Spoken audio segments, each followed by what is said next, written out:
నమస్తే. కాంగ్రెస్ పార్టీ అధికారంలోకి వచ్చినట్టయితుంటే దళితులకి అనేక రకాలైనటువంటి హామీలు, సో అభయహస్తం కావచ్చు, మిగతా సంబంధించినటువంటి దళితులకు సంబంధించినటువంటి దళిత బంధు విషయంలో అంబేద్కర్ అభయహస్తం పేరు మీద మేము ఖచ్చితంగా దళితులను ఆదుకుంటాం, దళితులకి పెద్దపీట వేస్తామంటూ చాలా హామీలు ఇవ్వడం జరిగింది. కానీ కాంగ్రెస్ పార్టీ తెలంగాణలో అధికారంలోకి వచ్చి 2 సంవత్సరాలు కావస్తున్నప్పటికీ దళితులకు ఇచ్చినటువంటి ఏ ఒక్క హామీని కూడా ఇప్పుడున్నటువంటి రాష్ట్ర సర్కార్ నెరవేర్చలేదు. గతంలో ఉన్నటువంటి దానికంటే ఇంకా అధ్వానమైనటువంటి స్థితిలోకి ఎలా రేవంత్ రెడ్డి ప్రభుత్వం దిగజారిపోయిందంటూ వంగపల్లి శ్రీనివాస్ గారు, టీఎంఆర్పిఎస్ రాష్ట్ర అధ్యక్షులైనటువంటి వంగపల్లి శ్రీనివాస్ గారు అయితే ఆరోపిస్తూ ఉన్నారు. సో ఇప్పటికైనా ఇప్పుడు పెట్టేటువంటి బడ్జెట్లోనైనా దళితులకు పెద్దపీట వేసి దళితుల సంక్షేమానికి అధిక నిధులు కేటాయించాలంటూ గవర్నమెంట్కి ఇప్పటికైనా విజ్ఞప్తి చేస్తున్నారు.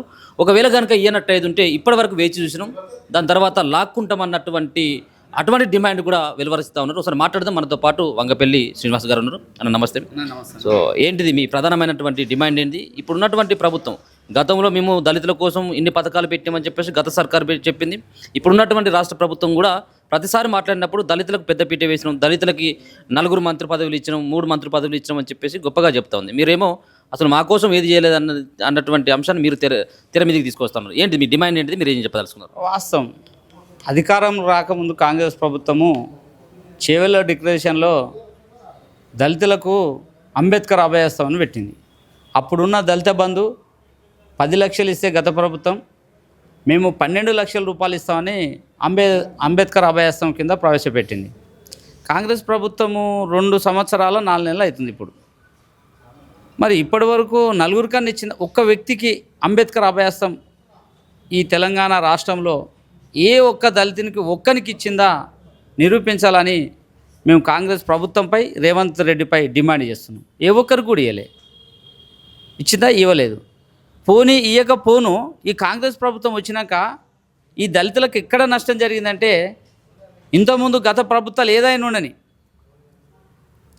సబ్సిడీ ఉండే, 1 లక్ష రూపాయల లోన్ తీసుకున్నా, లేకపోతే ఒక 15 లక్షలు పెట్టి, ఒక 20 లక్షలు పెట్టి ఒక జేసీపీకి అప్లై చేసుకున్నా, సబ్సిడీ ద్వారా 1 లక్ష తీసుకుంటే 60,000, 70,000, 40,000 ఇట్లా మెరిట్ పై దానిపై సబ్సిడీ ఉండేది.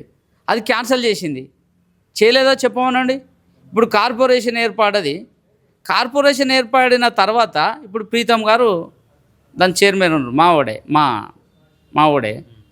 మరి ఒక్కరికన్నా లోన్ ఇచ్చిండే ఆయన చైర్మన్ అయినాక చెప్పమనండి. ఏ ఒక్కరికి ఇవ్వలే.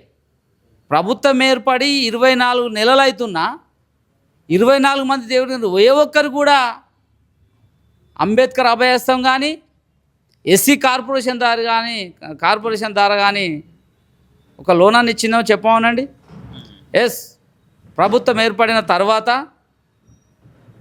24-25లో 21,000 కోట్ల 837 21,000 కోట్ల 837 కోట్లు ప్రవేశపెట్టింది బడ్జెట్. మరి అది ఎంత ఖర్చు పెట్టింది? అరకొరకగానే ఖర్చు పెట్టింది.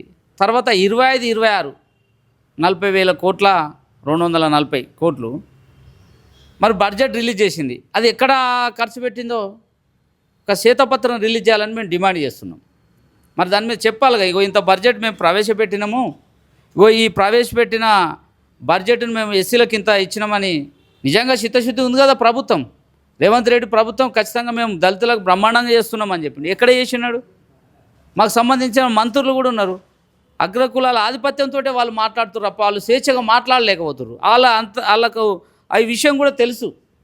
మేము దళిత విషయంలో పూర్తి స్థాయిలో మాట్లాడలేకపోతున్నాం అనేది కూడా తెలుసు. మరి అట్లాంటప్పుడు మాకు ఏడ ఖర్చు పెట్టింది? ఖర్చు పెట్టిన ప్రభుత్వం చెప్పాలి కదా. 24 నెలలు గడుస్తుంది, ప్రభుత్వం ఏర్పడి గడుస్తూనే ఉంది. 24 మంది కదా, ఒక్కరికి ఇచ్చిన పేరేమో చెప్పమనండి. అంటే ఎవరికి ఇవ్వలే అంటే మాటలతోనే ఉచిత హామీలతోటి ఎన్ని హామీలు ఇచ్చిందో మీకు తెలియదు. ప్రతి ఎస్సీ ఎస్టీలకు ఏమని చెప్పింది? 10 పాస్ అయితే 10,000 రూపాయలు ఇస్తారని చెప్పారు చేవెళ్ళ డిక్లరేషన్లో. ఇంటర్ పాస్ అయితే 15,000 అని చెప్పింది. డిగ్రీ పాస్ అయితే 25,000, పీజీ పాస్ అయితే 1,00,000 రూపాయలు అని చెప్పినారు రేవంత్ రెడ్డి కాంగ్రెస్ ప్రభుత్వం. ఏ ఒక్కరికి, ఒక్క మనిషికి ఇప్పటి వరకు ఒక 10,000 ఇచ్చింది ఈ గవర్నమెంట్ అని చెప్పమనండి. ఒక్కటి హామీని వదిలిపోయి, ఒక్క హామీని ఒక్కటి. ఇప్పుడు ఇన్ని ఆధారాలతో నేను చెప్పగలుగుతున్నా, అంటే నిరూపించి చెప్తున్నా. ఏ ఒక్కరికి ఇచ్చిందో చెప్పండి రాష్ట్రంలో. ఎవరికేలే.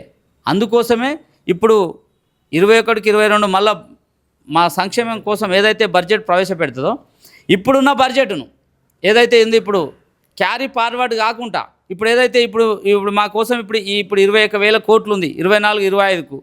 దాన్ని ఆ నిధులు ఉన్న డబ్బును మళ్ళీ దానికే ఖర్చు పెట్టకుండా మళ్ళీ ఈ సంవత్సరం జమ చేస్తాడు చేయొద్దని మేము రేవంత్ రెడ్డికి రాష్ట్ర ప్రభుత్వం డిమాండ్ చేస్తున్నాం. ఏ సంవత్సరంకు బడ్జెట్ కేటాయించిందో ఆ సంవత్సరంలో ఖర్చు పెట్టాలి. మళ్ళీ అది ఉన్న మిగులుది 24కు, అది 24కి 25 ఉన్న మిగులుది 25కి 26కు ఉన్న మిగులు బడ్జెట్ ఉందో మళ్ళా ఇప్పుడు ఏదైతే 25-26కు వస్తుందో 26-27కి ఏదైతే వస్తుందో మళ్ళీ దీన్ని దాంట్లో కలపొద్దు. ఏ సంవత్సరానికి ఆ సంవత్సరానికే బడ్జెట్ ఖర్చు పెట్టాలని డిమాండ్ చేస్తున్నాం. ఇప్పుడు ఉన్న ఏదైతే బడ్జెట్కు ఇప్పటి వాళ్ళకు ఎన్ని వేల కోట్లు అయితే ఇచ్చిందో దాన్ని ఒక శ్వేతపత్రం ద్వారా రిలీజ్ చేయాలని డిమాండ్ చేస్తున్నాం. ఇప్పుడు ప్రవేశపెట్టే ఏదైతే బడ్జెట్ ఉందో ఆ బడ్జెట్లో దళితుల కోసం ఏదైతే ప్రవేశపెట్టిందో దానికోసమే ఖర్చు పెట్టాలి తప్ప వేరే దానికి మీరు ఖర్చు పెడితే మేము ఖచ్చితంగా ఎంఆర్పిఎస్ ఆధ్వర్యంలో యుద్ధం చేయడానికి కూడా సిద్ధంగా ఉన్నాము. ఇప్పటికీ అంటే బడ్జెట్ రేపో ఎల్లుండో ప్రవేశపెడుతున్నారు కాబట్టి మీలాంటి సంఘాలు ఎంఆర్పిఎస్ లాంటి వాళ్ళు ఇలా మాట్లాడుతున్నారు. సో ఇన్ని రోజుల కానీ అంటే బడ్జెట్ ప్రవేశపెట్టి మొన్న బడ్జెట్ ప్రవేశపెట్టి 25-26కి సంబంధించినటువంటి బడ్జెట్ ప్రవేశపెడితే కనీసం దాని గురించి మీరు మళ్ళీ ఎందుకు ఖర్చు పెట్టట్లేదు, మాకు దళిత బంధు కింద మీరు దీని పేరు మార్చి మాకు అంబేద్కర్ అభయాస్తం అని చెప్పేసి పేరు మార్చి ఇస్తానన్నటువంటి డబ్బులు ఎందుకు ఇవ్వట్లేదు అని చెప్పేసి మీ దళిత సంఘాలు కానీ మీ దళిత నాయకులు కానీ ఎందుకు అడగలేకపోయిన ప్రభుత్వాన్ని కానీ మీకున్నటువంటి మంత్రులను కానీ? మా మంత్రులను అడిగినాం. ఖచ్చితంగా ప్రభుత్వం ఏర్పడతాం చాలా హామీలు ఇచ్చినాం కదా తెలంగాణ రాష్ట్రంలో.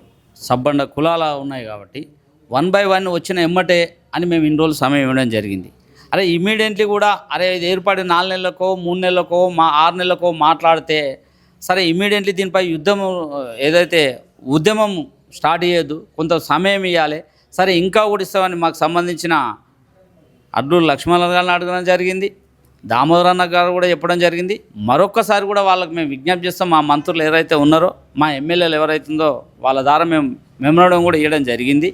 ఇప్పుడు మా వీరేశన్నకు చాలా సందర్భంలో కూడా మాట్లాడడం జరిగింది. అన్న దళిత విషయంలో గత ప్రభుత్వం కన్నా ఈ ప్రభుత్వం ఇంకా ఫెయిల్యూర్ అయిపోయింది. నువ్వు పేరు మార్చినావు, నీ ఇష్టం, నీ అధికారం వచ్చి నువ్వు పేరు మార్చినావు. నువ్వు అంబేద్కర్ పేరు పెట్టినందుకు అంబేద్కర్ అభయాస్తం కింద కానీ ఒక్కరికన్నా ఇవ్వలేదా అనేది కూడా చర్చ జరుగుతూనే ఉంది. అందుకోసం ఇన్ని రోజులు సమయం ఇచ్చింది. ఇప్పుడు ఊకునే పరిస్థితి లేదు. ఖచ్చితంగా ఆ గత సంవత్సరం 24-25 ఏదైతుందో 25-26 ఏదైతుందో దీని మీద ఒకటి శ్వేతపత్రం రిలీజ్ చేయకపోతే మేము కాంగ్రెస్ ప్రభుత్వంపై యుద్ధానికి సిద్ధమవుతామని కూడా ఈ సందర్భంగా గుర్తు చేస్తున్నాం. వచ్చే నెల నుండి కానీ 2 నెలల్లో ఖచ్చితంగా దీని మీద సమాధానం చెప్పకపోతే ఇప్పుడు ప్రవేశపెట్టే దీని మీద స్పష్టమైన వైఖరి తెలియకపోతే ఏదైతే బట్టి గారు ఉండరో ఇప్పుడు ఆర్థిక శాఖ మంత్రి అతనే, రేపు బడ్జెట్ కూడా అతనే ప్రవేశపెడతాడనేది మనం వార్తల ద్వారా వింటున్నాము. అప్పటిలోగా వీళ్ళు స్పష్టమైన ఒక శ్వేతపత్రం రిలీజ్ చేయకపోతే మేము ఖచ్చితంగా ఉద్యమాన్ని ఉధృతం చేసి ఊరూరున్న దళితుల పవర్ ఏందో అనేది కూడా మేము నిరూపించడానికి కూడా మేము సిద్ధంగా ఉన్నాం. ఇప్పటికీ ఏ రాష్ట్ర ప్రభుత్వం చేయింది ఇక్కడ తెలంగాణ రాష్ట్రంలో వర్గీకరణ అంశాన్ని చాలా ఏళ్ళుగా పెండింగ్ ఉన్నటువంటి వర్గీకరణ అంశానికి మేమే న్యాయం చేకూర్చమని చెప్పేసి మాట్లాడుతున్నటువంటి రేవంత్ రెడ్డి మాటలు మనం చాలాసార్లు చూడాలి. సో ఆ రిజర్వేషన్లు పెంచడం ద్వారా మీ వర్గాలకు ఏమైనా న్యాయమైందా, ముఖ్యంగా ఉద్యోగాలకు సంబంధించినటువంటి విషయంలో? ఏదైతే సుప్రీంకోర్టు ఏదైతే తీర్పు ఇచ్చిందో దాన్ని ఇక్కడ రేవంత్ రెడ్డి గారు అమలు చేయడం జరిగింది. మా మేధావులు కూడా దానికి కృతజ్ఞత కూడా ధన్యవాదాలు కూడా జరపడం జరిగింది. ఇది ఉద్యమం ఫలితమే తప్ప ఇది అమరులకే అంకితం అనేది కూడా మేము చెప్పడం జరిగింది. ఇకపోతే నిండు అసెంబ్లీ సభలో రేవంత్ రెడ్డి గారు అన్నారు, ఇప్పుడు ఏదైతే నేను నోటిఫికేషన్ ఏదైతే వేస్తానో అవి ఖచ్చితంగా ఈ వర్గీకరణ అయిన తర్వాతనే నేను ఉద్యోగాలు ఫిల్అప్ చేస్తానని చెప్పిండు. కానీ చేయలే. అది మా దగ్గర నష్టం చేసిండు కాదా? నిండు అసెంబ్లీ సభలో ఏం మాట్లాడిండు, గ్రూప్ 1 ఉన్నాయి, గ్రూప్ 2 నేను అవి ఇప్పుడు ఇంప్లిమెంట్ చేయ వర్గీకరణ అయినాక ఇంప్లిమెంట్ చేస్తానని చెప్పిండు. చేసిండా? చేయలే. అట్లా మా దగ్గరకు నష్టమే చేసిండు కదా. అట్లాగే ఏదైతే ఎమ్మెల్యేలు ఎంపీలు ఉన్నదో 3 ఎంపీ సీట్లు ఉంటే ఒక్కడు కూడా మా దగ్గరకు ఇవ్వలే కదా. అట్లాగే మొన్న రాజ్యసభ ఉంది, అది కూడా ఎవరికి ఇవ్వలే కదా. అంటే మా దగ్గరకి తెలంగాణ ప్రభుత్వం రేవంత్ రెడ్డి ప్రభుత్వం వచ్చినాక చాలా అన్యాయం జరిగింది. మీరు అంటారు ఇది 2 మంత్రులు ఒకరి కోసం కాదు కదా, సబ్బండ కులాలకు న్యాయం జరిగినప్పుడే కదా. పేరుకు ఒక మంత్రికి మేము పదవి ఇచ్చానిచ్చి ఉన్న మొత్తం జాతిని అన్యాయం చేసినట్టే జరిగింది కదా. అరే ఎన్నడూ లేని విధంగా మేము మంత్రిని ఇచ్చినామే మాది ఇక్కడ. ఆ మంత్రి వల్ల సమాజానికి ఏం మేలు జరిగింది అనేది మేము కావాలంటాం. ఇప్పుడు ఆ సమాజానికి ఫలాలు అందినప్పుడే కదా. మరి ఎక్కడ అందినాయి? ఫలాలు కూడా అందలే కదా. వర్గీకరణ జరిగినాక ఇప్పటివరకు ఒక నోటిఫికేషన్ కూడా వాళ్ళే కదా. నువ్వు దాన్ని ముందు చేస్తే మాకు న్యాయం చేసినట్టుగా మేము బాధిద్దు. అయినా మాదిగలు అంటేనే ప్రేమతత్వం, మాదిగలు అంటేనే హమ్మతత్వం. కానీ దాన్ని మా మేధావులు ఎవరైనా దాన్ని హర్షించారు కదా. అరే వర్గీకరణ చేసినందుకు మేము ధన్యవాదాలు చెప్తున్నామని చెప్పడం జరిగింది. మరి అట్లా అనుకుంటే గాంధీ భవన్ సంఘటనలో జరిగినప్పుడు ఈ కాంగ్రెస్ ప్రభుత్వమే మాదిగలను పొట్టన పెట్టుకుంది. వర్గీకరణ చేస్తాను ఆనాడు రాజశేఖర రెడ్డి చేయలే 2004లో. సురేందర్ దామోదర్ మహేష్ మాదిగలు ఎట్లా దాని పేరు? గాంధీ భవన్ లేదని పేరు. మరి కాంగ్రెస్ ప్రభుత్వమే పొట్టన పెట్టుకుంది. అంటే చెప్తున్నా మీకు ఎందుకు చెప్పాల్సి వస్తుంది అంటే కాంగ్రెస్ ప్రభుత్వం చేసిందని అంటే ఎక్కడ చేసింది? ఎక్కడ కూడా సామాజిక న్యాయం జరగలే. ఇలా కాంగ్రెస్ ప్రభుత్వం చూడండి, ఒక దళితునిపై సామేలన్న ఇంటిపై దాడి జరిగితే ఇప్పటివరకు ఆ పిసిసి అధ్యక్షుడు రేవంత్ రెడ్డి మాట్లాడేది ఒక ఎమ్మెల్యే అండి. అదే ఒక అగ్రకుల ఎమ్మెల్యే అయితే ఈరోజు స్పందించబో పార్టీ స్పందించిందా? ఇప్పటివరకు ఏమో మరి. నిన్నటి వరకు అయితే వాళ్ళ నుండి స్టేట్మెంట్ రాలే. మరి ఇవాళ పొద్దున ఇట్లా ఏమో నేను చూడలేము మార్నింగ్ నుంచి. మరి ఇప్పటివరకు వాళ్ళు ఏమన్నా మాట్లాడగల? దాడి జరిగిన ఎమ్మటే అదే జిల్లాల ఒక కోమటిరెడ్డి మీద జరగని, ఓ రాజగోపాల్ రెడ్డి మీద జరగని, ఓ శ్రీధర్ బాబు మీద జరగని కాంగ్రెస్ పార్టీ ఈ పార్టీకి ఖండించకపోతే ఎందుకు ఖండించలే? ఆయన ఏమన్నాడు? మందుల సామేల్ గారు ఏమన్నారు? ఆయన క్రిస్టియనా? సామేల్ అని ఉంటే క్రిస్టియన్ అనుకుంటారు. ఇప్పుడు మా వాళ్ళు వెనకట దేవుళ్ళ పేరు మీద జాంగిర్ పేర్లో పోతే జాంగిర్ అని పెట్టుకోరు. సైదులు అంటే పెద్దపాటి సైదులు అంటే ఏమంటారు దాన్ని? ముస్లింల దగ్గర పోతే సైదులు అని పేర్లు అంటే దర్గాల దగ్గర పోతే దర్గాల పేర్లు పెట్టుకున్నారు. కాశీం, జాంగీర్, సైదుల్ ఇట్లా చాలా పేర్లు ఉన్నాయి. ఆయన సామేలు అనుకున్నారు, ఆయన క్రిస్టియన్ అనుకుంటున్నట్టు. అంటే సహజంగా ఆయన అన్నాడు, నాకు మంత్రాలు అర్థం కాలేదు భయ్, తిట్టిర్రా పొగిడినరా అని అన్నాడు. దాని మీద అంటే ఎందుకు కాంగ్రెస్ పార్టీ దళితుల విషయంలో ఎందుకు మాట్లాడతలేదు? మా సామేలు అన్నపై దాడి జరిగింది, మాట్లాడగల ప్రభుత్వం ఎందుకు మాట్లాడతలేదు? సైలెంట్గా ఎందుకు ఉంటుంది? అంటే ఇది వివక్ష కాదా? అదే ఒక రెడ్డి మీద జరిగితే ఈరోజు ఆ వివక్ష ఖండించపు. అందుకోసమే ముఖ్యంగా తెలంగాణలో రాష్ట్రంలో మాదిగలకు తీవ్ర అన్యాయం చేస్తుంది కాంగ్రెస్ ప్రభుత్వం. దాన్ని ఎండగట్టనికే రేపటి నుంచి మేము ఖచ్చితంగా ఊరూరున మా కళాకారులతోటి గజ్జగట్టిస్తాం. ఖచ్చితంగా మేము యుద్ధానికి కూడా సిద్ధమవుతున్నాము. అందులో ఇంకోటి కూడా మేము చెప్పదలుచుకున్నాం. ఇలా నిన్న ఒక నోటిఫికేషన్ వేసింది ఎస్సీ కార్పొరేషన్ ద్వారా. ఇప్పటివరకు ఒక్కటి కూడా వేయలే. ఏమని చెప్పింది? స్కూటీలు ఇస్తా, ఎలక్ట్రికల్ ఆటోలు ఇస్తా, పంపు ఏదైతే బోరు పంపు అవి ఇస్తా అని చెప్పింది. ఈ పంపును చూసి ఓట్లు వేయలే నాడు, ఈ స్కూటీలనని చెప్పి ఓట్లు వేయలే. అంబేద్కర్ ప్రవేశపెట్టిన ఏదైతే అభయాస్తం కిందనో మీరు ఓట్లు అడిగారు, దాన్ని చూసే దళిత జాతి ఓటేసింది. ఇవాళ స్కూటీల పేరు మీద మళ్ళీ ముంగడు తీసుకొచ్చి అంబేద్కర్ అభయాస్తాన్ని పక్కదారి పెట్టి ఇవాళ మళ్ళీ కార్పొరేషన్ ద్వారా మీరు ఇది మళ్ళీ ముందుకు స్కూటీల పేరు మీద, ఆటోల పేరు మీద, పంపు బోర్ల పేరు మీద మీరు ముందుకు వస్తారు. ఇది కరెక్ట్ కాదు. కాంగ్రెస్ ప్రభుత్వానికి, రేవంత్ రెడ్డి ప్రభుత్వానికి అంబేద్కర్ ఏదైతే అభయాస్తం కింద మీరు 12 లక్షలు ఇస్తున్నారో ఇవ్వకపోతే మేము ఖచ్చితంగా మేము ఊరూరున దండోరేస్తామని కూడా ఈ సందర్భంగా గుర్తు చేస్తున్నాం. ఇంకా దరిద్రం, గత ప్రభుత్వము దళిత బంధు కింద డబ్బులు ఇచ్చింది హుజురాబాద్లో. ఫస్ట్ విడత అయిపోయి సెకండ్ విడత ఇచ్చిన తర్వాత థర్డ్ విడతకు డబ్బులు ఇవ్వాలి కదా. ఆ రిలీజ్ అయిన డబ్బులను కూడా ఇవ్వనేలే. అంటే పెట్టనేలే, వీళ్ళు పెట్టలే. అంటే ఎంత పాపం చూడు కాంగ్రెస్ ప్రభుత్వం. అంటే ఎంత చండాలంగా అంటే ఒకసారి మాట్లాడుకుంటే మీరు చూడండి, ఇచ్చడానికి ఆ డబ్బులన్నా రిలీజ్ చేసి దళితుల పైసలు ఇవ్వాలి కదా. ఆ పైసలు కూడా ఇవ్వకుండా చేసింది. అందుకోసమే రేవంత్ రెడ్డికి మూల్యం చెల్లించుకునే దగ్గరలో ఉంది. ఇప్పటికీ ఎన్ని హామీ ఇచ్చినండి? 420 హామీలు ఇచ్చిండు. అది వాస్తవం కాదు, అవి మనం చెప్పుడు కాదు. రైతు బంధు, దళిత బంధు చాలా రకాలు ఉన్నాయి. ఇప్పుడు మా ఎస్సీలది కాదు, ఒక్కటాన్ని అమలు చేసిండా? ఎక్కడ కూడా ఎప్పుడు చూడు మాయ మాటలే తప్ప చేసిన పని లేదు. కాబట్టి చేయకపోతే అందుకే మేము వచ్చే నెల నుంచి ఈ ఉద్యమం ద్వారా కాంగ్రెస్ ప్రభుత్వం మొడలు పెంచుతాం. ఖచ్చితంగా అంబేద్కర్ ఏదైతే అభయాస్తం ఉందో అది ఇవ్వాలని డిమాండ్ చేస్తాం. అది కూడా ఇవ్వాలంటే దళితుల దండోర ఉద్యమంలో దెబ్బలు తిని జైలు పాలైనారు లక్షల మంది, మొదటి ప్రాధాన్యత కూడా వాళ్ళకి ఇవ్వాలని కూడా డిమాండ్ చేస్తున్నాం. Thank you so much. So మొత్తానికి చేవెళ్ళ డిక్లరేషన్లో దళితులకు ఇచ్చినటువంటి హామీలని ఏ ఒక్కటి కూడా అమలు పరచలేదు. సో ముఖ్యంగా గతంలో ఉన్నటువంటి వాటిని కూడా తుంగలో తొక్కిండు రేవంత్ రెడ్డి.